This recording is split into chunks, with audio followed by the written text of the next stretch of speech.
요한복음 4장 46절부터 54절까지의 말씀 찾으셨으면 제가 읽겠습니다. 예수께서 다시 갈릴리 가나에 이르시니 전에 물로 포도주를 만드신 곳이라. 왕의 신하가 있어 그의 아들이 가버나움에서 병들었더니 그가 예수께서 유대로부터 갈릴리로 오셨다는 것을 듣고 가서 청하되 내려오셔서 내 아들의 병을 고쳐 주소서 하니 그가 거의 죽게 되었음이라. 예수께서 이르시되 너희는 표적과 기사를 보지 못하면 도무지 믿지 아니하리라. 신하가 이르되 주여 내 아이가 죽기 전에 내려오소서. 예수께서 이르시되 가라 네 아들이 살아있다 하시니 그 사람이 예수께서 하신 말씀을 믿고 가더니 내려가는 길에서 그 종들이 오다가 만나서 아이가 살아있다 하거늘 그 낫기 시작한 때를 물은즉 어제 7시에 열기가 떨어졌나이다 하는지라. 그의 아버지가 예수께서 네 아들이 살아있다 말씀하신 그 때인 줄 알고 자기와 그 온 집안이 다 믿으니라. 이것은 예수께서 유대에서 갈릴리로 오신 후에 행하신 두 번째 표적이니라. 아멘. 여러분, 이 세상에는 다양한 종교가 있습니다. 만약 여러분이 알고 있는 종교를 한번 말씀해 보십시오 라고 여러분에게 이렇게 말씀을 드린다면 여러분은 아마 자신 있게 몇 개 이런 종교 저런 종교가 있습니다 라고 말씀을 하실 것입니다. 그런데 여러분, 그렇게 여러분이 말씀하실 그 종교가 10개를 넘습니까? 혹은 20개를 넘습니까? 혹은 50개를 넘습니까? 우리가 살고 있는 이 시대에는 수많은 종교가 있습니다. 그 수많은 종교가 집계된 그 숫자만 해도 2020년 기준으로 12,000개에 이르게 됩니다. 그러나 사실 이것도 정확한 수치는 아닐 것입니다. 세밀하게 들어가면 아프리카의 소수민족, 중국의 소수민족마다 갖고 있는 종교까지 파악되어야 하는데 그 파악이 사실상 어렵기 때문입니다. 그러다 보니 전 세계에는 12,000개의 종교가 있다 해도 그 이상일 것이라는 것이 많은 학자들의 생각입니다. 그런데 이렇게 많고 다양한 종교가 있지만 그 중에 대표적인 종교를 꼽으라라고 말한다면 그 대표적인 종교는 기독교, 이슬람교, 힌두교, 불교, 대략적으로 이 4개의 종교를 말합니다. 그런데 이런 4개의 종교를 가리켜 우리가 이른바 고등종교라고 이야기를 하는데 이 고등종교의 특징 중 하나는 이 종교에는 믿음의 대상이 뚜렷하게 있다 하는 것입니다. 믿음의 대상이 뚜렷하게 있다 하는 것이죠. 특별히 우리가 믿고 있는 이 기독교, 또 더 구체적으로 이야기하면 개신교이겠지만 이 기독교는 믿음의 대상인 하나님을 믿는 그 믿음을 강조합니다. 기독교는 하나님을 믿는 믿음을 강조하지요. 하나님을 향한 이 믿음이 없이는 기독교의 신앙생활에 더 나아가지 못합니다. 여러분, 교회를 다니는 여러 이유가 있겠습니다. 교회를 다니게 시작하는 여러 이유가 있겠습니다. 주변의 권유에 의하여, 가족이나 친척의 권유로 인하여, 누군가 나를 전도했다는 것으로, 또 우리가 쉽게 말하는 모태신앙이라는 이유로 우리는 이 기독교의 신앙생활을 합니다. 그러나 누군가의 권유, 또 모태신앙이라고 하는 그 가족적인 이유, 이런 것만으로는 기독교에 그리고 믿음에 더 가까이 나아가지 못합니다. 어느 정도는 나아갈 수 있겠습니다. 그러나 그 이상 더 가까이 나아가기는 어렵습니다. 성도로서, 그리스도인으로서 살아가는 데에는 여러분, 하나님을 향한, 하나님을 믿는 믿음이 필요하지요. 그래서 우리가 흔히 말하기를 신앙생활을 하는 이들에게, 혹 신앙생활을 시작하는 이들에게 하나님을 만나야 합니다. 하나님을 만나야 합니다. 이렇게 말하는 것은 살아계신 하나님을 경험해야, 살아계신 하나님을 체험해야, 살아계신 그 하나님의 말씀을 내 안에 채워야 그때로부터 진정한 신앙생활을 시작할 수 있고, 그 신앙생활이 형식적인 것으로 그치지 않고 진정한 신앙생활이 될 수 있기 때문이지요. 그리고 그 하나님을 만나야 온전한 믿음이 시작될 수 있기 때문입니다. 과학자들이 신앙을 가지려고 성경을 펼쳤다고 합니다. 과학자 몇 명이 신앙을 가지려고 성경을 펼쳤습니다. 그리고 창세기부터 읽으면서 신앙생활은 무엇인지, 기독교란 무엇인지 알기를 원했습니다. 그러나 그들은 성경책을 펼친 지 얼마 되지 않아 이내 성경책을 닫을 수밖에 없었습니다. 창세기를 펴자마자, 성경책을 펴고 창세기를 펴고 1장을 읽자마자 그 1장의 말씀이 이 과학자들의 마음에 부담이 되었기 때문이지요. 창세기 1장의 첫 번째 말씀이 무엇입니까? 태초에 하나님이 천지를 창조하시니라 라고 하는 말씀이지요. 과학자들인 그들의 눈으로 봤을 때 태초에 하나님이 천지를 창조하셨다. 이것 한 문장 한 문장이 이 사람들의 마음에 받아들일 수가 없었기 때문이죠. 누가 태초를 말할 수 있는가? 누가 태초와 태초 아닌 때를 말할 수 있는가? 태초에 만물이 난 어느 정도까지인가? 그 하나하나의 문장을 이해하고 받아들일 수가 없었던 것이죠. 그런데 여러분, 우리는 그것을 받아들일 수 있습니까? 우리는 그것을 과학적으로, 논리적으로, 이성적으로 검증할 수 있습니까? 그렇지 않지요. 누가 태초에 살아봤습니까? 누가 만물의 그 경계를 어디까지인지 말할 수 있습니까? 그러나 우리가 창세기의 그 말씀을 받아들일 수 있는 것, 그리고 이 말씀을 받아들일 수 있는 것, 그것은 논리적인 것이 아니라, 그것을 우리가 눈으로 본 것이기 때문에 이해하는 것이 아니라 그 말씀을 믿기 때문에 우리가 받아들이는 것이지요. 하나님의 창조를 믿는 것이지요. 그래서 신앙은 믿음으로부터 시작하고 믿음으로 마침을 맺는다라고 말할 수 있습니다. 그런데 여러분, 많은 이들이 이 믿음을 갖는다는 것을, 이 믿음을 오해합니다. 어떤 이들은 이 믿음을 수동적인 것으로 생각합니다. 그래서 믿음을 갖는다는 것에 대해서 인내하고 참고 견디고 때를 기다리는 것으로만 생각합니다. 이것도 믿음의 한 부분입니다. 성경은 믿음을 가리켜 이야기를 할 때 인내가 필요하다는 것, 참고 견디는 것이 필요하다는 것을 이야기를 합니다. 그것도 믿음의 한 부분입니다. 그러나 온전한 믿음은 이렇게 참고 견디고 가만히 있는 것으로 이루어지는 것이 아니라, 이 온전한 믿음은 행동하고 실천하고 나아가는 능동적인 것이 필요한 것이지요. 믿음의 시작이 하나님이 우리의 삶 가운데 오심으로부터 시작한다면, 그 믿음의 진보는, 믿음을 향하여 나아가는 것은 하나님이 우리의 삶 가운데 들어오신 그 말씀을 통하여 그 하나님을 붙잡고 살아가는 것이다 라고 말씀을 드리는 것이지요. 하나님을 만나고 깨닫고 알게 된 그것을 마음으로 고백하면서 동시에 삶의 변화가 있는 것, 삶의 변화를 결단하는 것, 이것이 온전한 믿음이라고 말하는 것입니다. 오늘 본문은 우리에게 믿음을 보여주는 한 사람을 주인공으로 삼고 있습니다.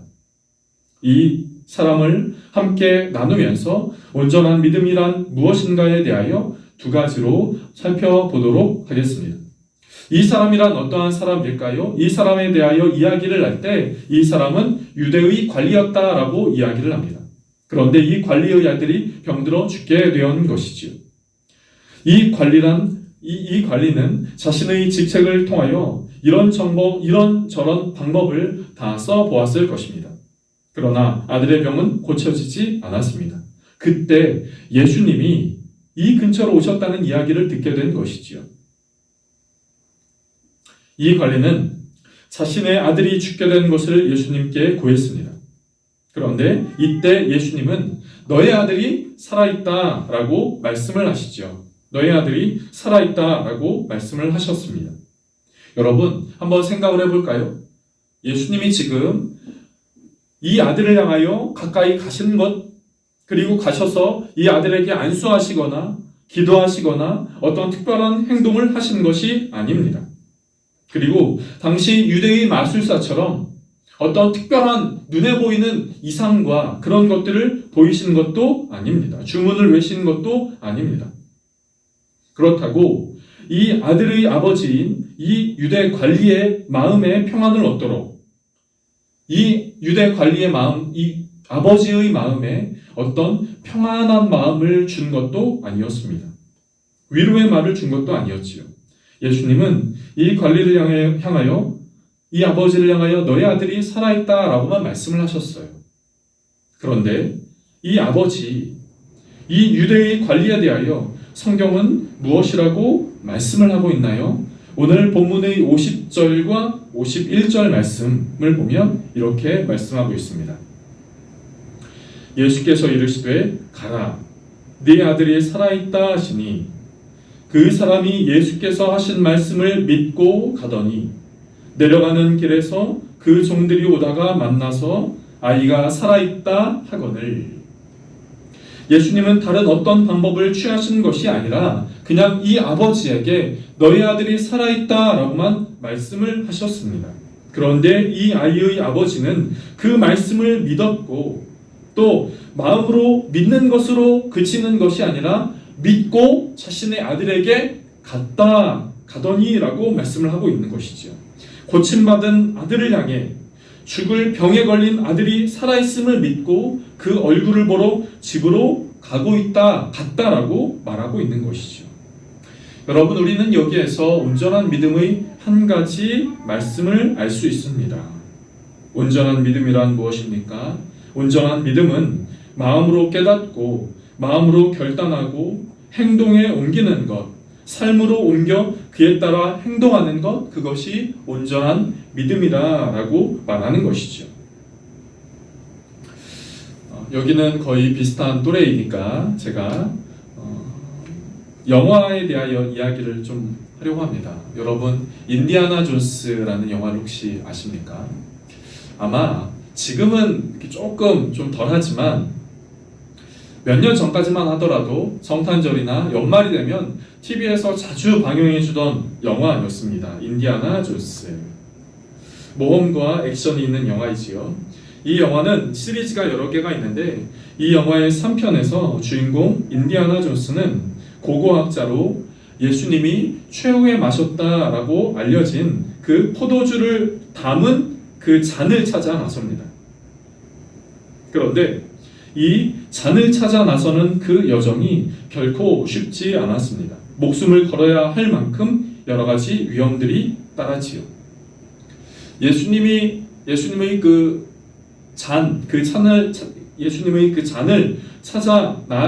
찾기 위해서는 그 영화상 세 가지의 시험을 이겨내야 했는데 주인공 인디아나 존스는 많은 고생을 하면서 첫 번째와 두 번째의 시험을 이겨냅니다. 그리고 마지막 세 번째의 시험은 이쪽에서 저쪽으로 중간에 낭떠러지가 있는 그 길을 지나야만 했습니다. 여러분, 제가 조금 전 낭떠러지라고 말씀드린 것처럼 길은 없습니다. 눈에 보이는 길은 없지요. 그런데 분명 이곳에서 이 낭떠러지를 통과하여서 저곳으로 가야만 했습니다. 다리도 없었고 건널 수 있는 방법은 아무것도 없는 듯 보였습니다. 인디아나 존스는 이 상황에서 주저했지요. 어떻게 건너야 할까? 어떻게 건널 수 있을까? 또 다급하고 위급한 상황이 찾아오자 인디아나는 어떻게 해야 될까 고민을 막 하고 있었습니다. 그럴 때 자신의 아버지가 했던 그 말이 들렸던 것이죠. 아들아, 믿음을 가져라 하는 말이었습니다. 그제서야 주인공은 알겠다는 듯이 이쪽 절벽 끝에 서서 아무것도 없는 바로 그 낭떠러지와 같은 그곳에서 공중 부양하듯이 한 발을 내딛습니다. 한 발을 내딛습니다. 우리의 눈으로 보기에 그 한 발을 내딛고 그 밑에는 아무것도 없고 낭떠러지였기에 많은 사람들은 그렇게 이 주인공이 추락하나 싶었습니다.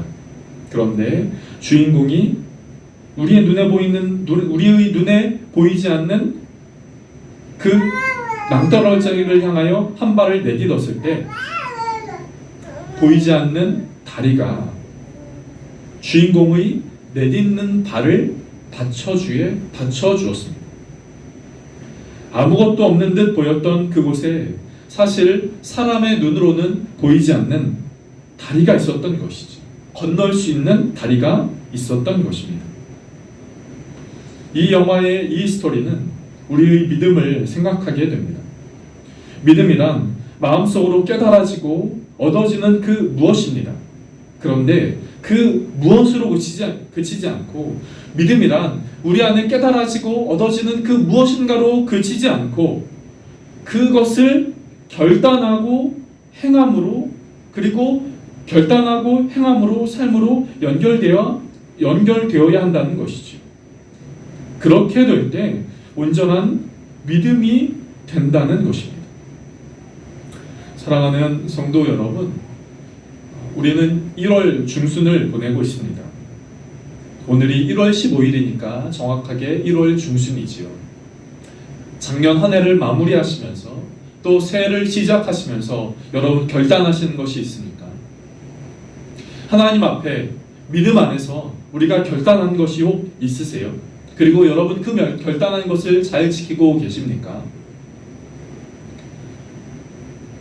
바라고 원하는 것은 믿음으로 결단한 그것을 결단으로 마치지 않고 그 결단한 것을 행하는 귀한 은혜가 1년 내내 여러분의 삶 가운데 저와 여러분의 삶 가운데 있게 되기를 바랍니다. 그리고 믿음으로 결단한 것이 있습니까? 그렇다면 그 믿음으로 결단한 것을 하나님 앞에서 결단한 바로 그것을 한 해 동안 그 믿음을 지켜나가며 그것을 행하는 믿음이 되기를 바랍니다. 저도 어저께 설교를 준비하면서 금년에 해야 되는 것들을 좀 뒤늦게 좀 정리를 해보았습니다. 설교를 준비하면서 저도 한 해 동안 지켜야 하는 것들, 행해야 하는 것들을 꼭 다시금 좀 정리를 하게 되었습니다. 뭐 대략 이런 것들이죠. 기도하는 것, 묵상하는 것, 말씀을 통독하는 것, 또 신문이나 책을 읽는 것들, 이런 것들을 매일의 삶에 혹은 일주일에 몇 번, 책 같은 경우에는 뭐 한 달에 한 권 혹은 뭐 2권 이렇게 저 나름대로 다시금 생각을 하게 되었습니다. 그런데 결단한 것을 많이 하느냐 적게 하느냐 그것보다 더 중요한 것, 화려하게 했느냐 소소하게 했느냐 그것보다 더 중요한 것, 그것은 결단한 것을 지키느냐 하는 것이겠죠. 결단한 것을 지키느냐 하는 것이겠지요. 깨달은 것, 우리 안에 얻어진 것, 결단한 것을 지키는 온전한 믿음이 저와 여러분 가운데 있게 되어지기를 간절하게 바랍니다. 성경에는 곳곳에 온전한 믿음을 향하여, 즉 마음의 깨달음과 더불어 삶의 행함에 대하여 이야기합니다.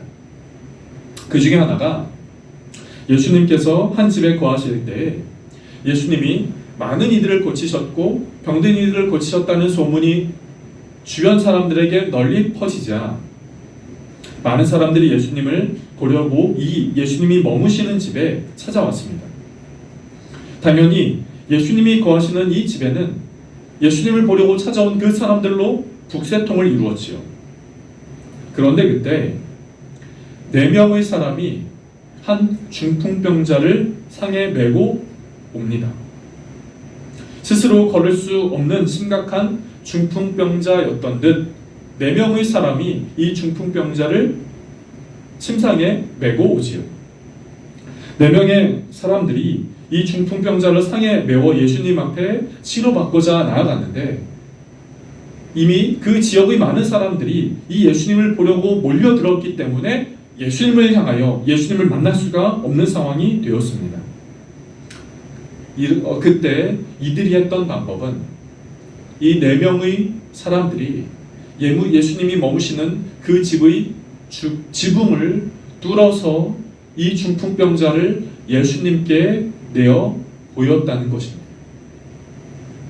여러분, 4명의 중풍병자가 4명의 사람이 이 한 명의 중풍병자를 메고 한 집의 지붕 위로 올라가는 것이 쉬웠겠습니까? 지붕을 뚫는 것이 쉬웠겠습니까? 그리고 예수님을 향해 이 중풍병자를 보이는 것이 쉬웠겠습니까? 쉽지 않습니다. 어렵습니다. 우리가 지금의 상상으로도 어렵고 그 당시의 문화, 그 당시의 집의 구조를 알아도 그것은 결코 쉽지 않은 일이었습니다. 많은 수고가 필요한 일이었고 많은 고생이 필요한 일이었지. 그런데도 이 4명의 중풍병자는 4명의 사람은 이 중풍병자를 예수님께 내보이려 이런 수고를 했습니다. 왜 그랬을까요? 여러분, 왜 그랬을까요? 이 4명의 사람은 이 중풍병자를 예수님이 이 중풍병자를 고치실 수 있는 믿음이 있었던 것이죠. 믿음으로 지붕을 뚫었던 것입니다. 믿음으로 지붕을 뚫고 이 중풍병자를 예수님에게 내어 보였던 것이지요. 믿음이란 바로 이러한 것입니다. 예수님이 반드시 치료하실 것이란 그 믿음의 깨달음과 더불어 그 깨달음을 바탕으로 지붕을 뜯는 그 믿음인 것이죠. 사랑하는 성도 여러분, 저와 여러분이 하나님 앞에 깨닫고 갖게 된 그 마음의 말씀, 그 은혜를 우리의 삶 가운데 행함으로 온전한 믿음이 되어지는 귀한 은혜가 저와 여러분 가운데 있게 되어지기를 간절하게 바랍니다. 온전한 믿음이란 두 번째, 하나님을 믿는 믿음입니다. 하나님을 믿는 믿음이지. 이것을 사실은 좀 이렇게 말씀을 드리고 싶습니다. 온전한 믿음이란 나를 믿는 것이 아니라 하나님을 믿는 믿음, 그것이 온전한 믿음이라고. 우리는 이 시대를 살아가면서 이 시대의 많은 사람들은 나를 믿으라 라고 이야기를 합니다. 너를 믿으라 라고 이야기를 해요. 너 자신을 믿으라 라고 이야기를 안 해요. 그래서 너가 갖고 있는 경험, 너가 갖고 있는 실력, 너가 손에 쥐고 있는 그것을 믿고 그것을 붙잡고 살아라 라고 이야기를 합니다.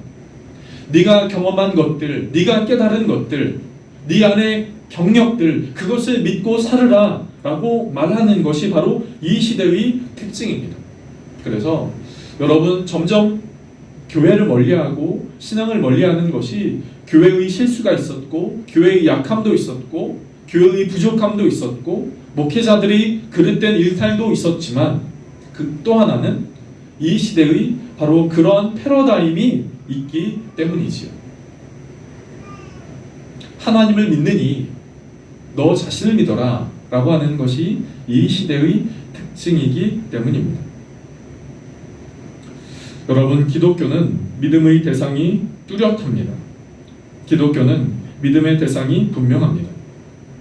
그래서 기독교는 하나님을 믿는 종교인 것이죠.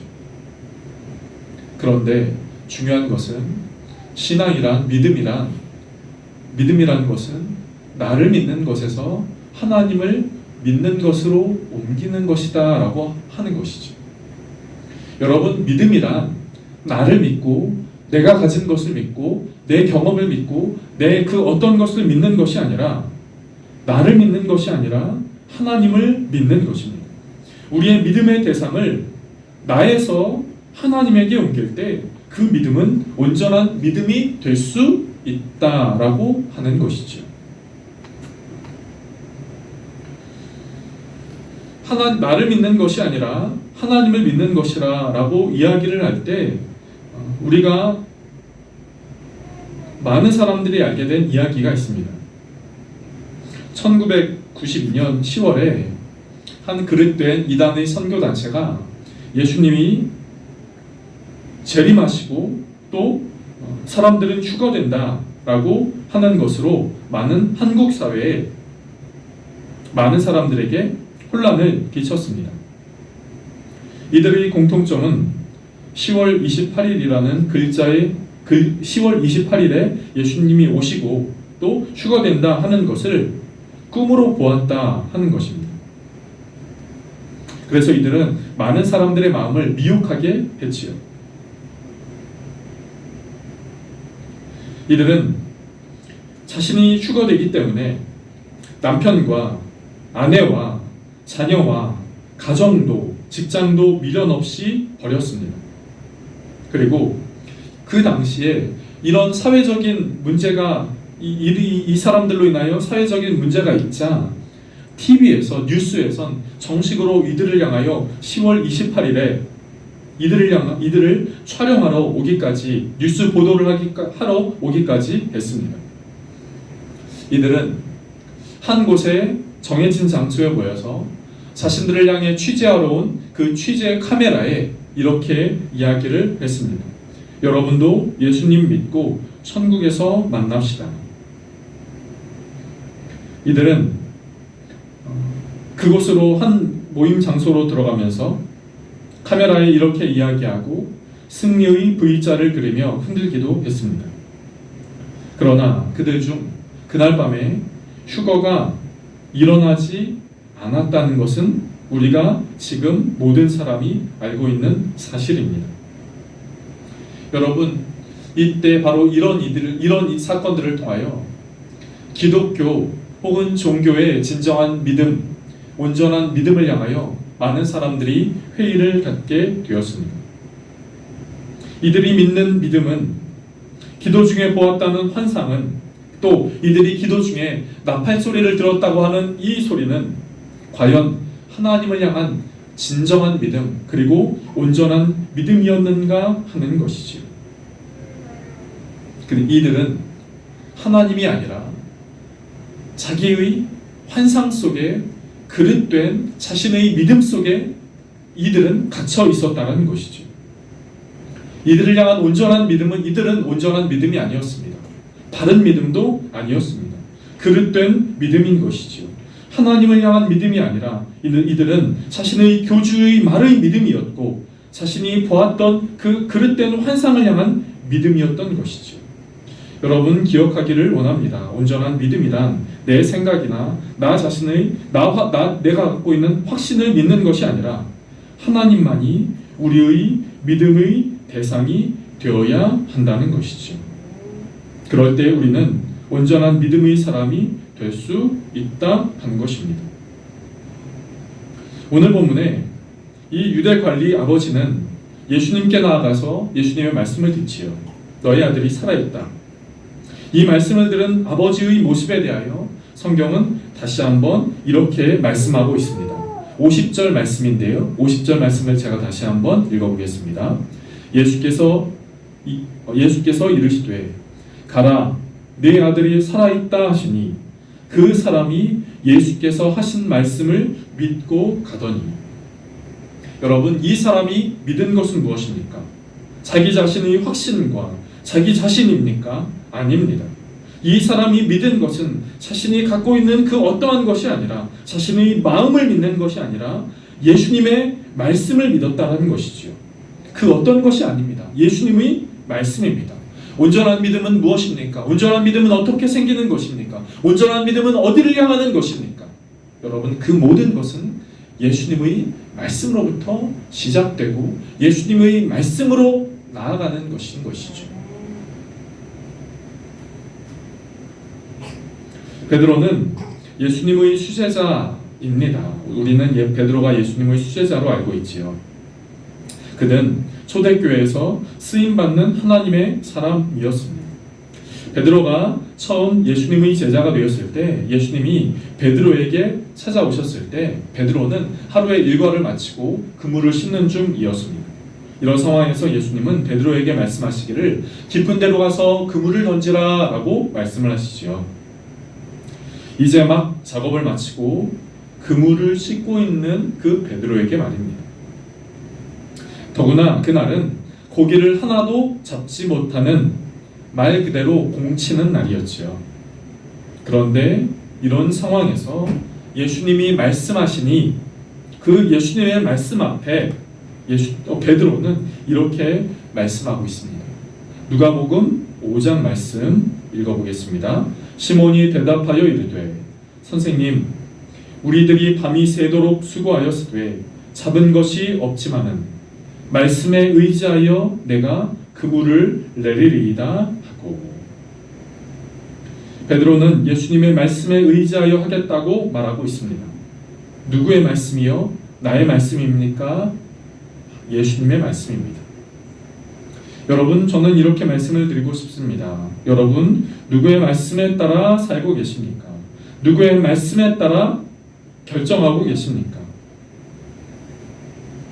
바라고 원하는 것은 예수님의 말씀을 기준으로 나아가는 믿음이, 온전한 믿음이 저와 여러분의 믿음이 되어지기를 간절하게 바랍니다. 그 믿음이 업다운이 될 수 있겠습니다.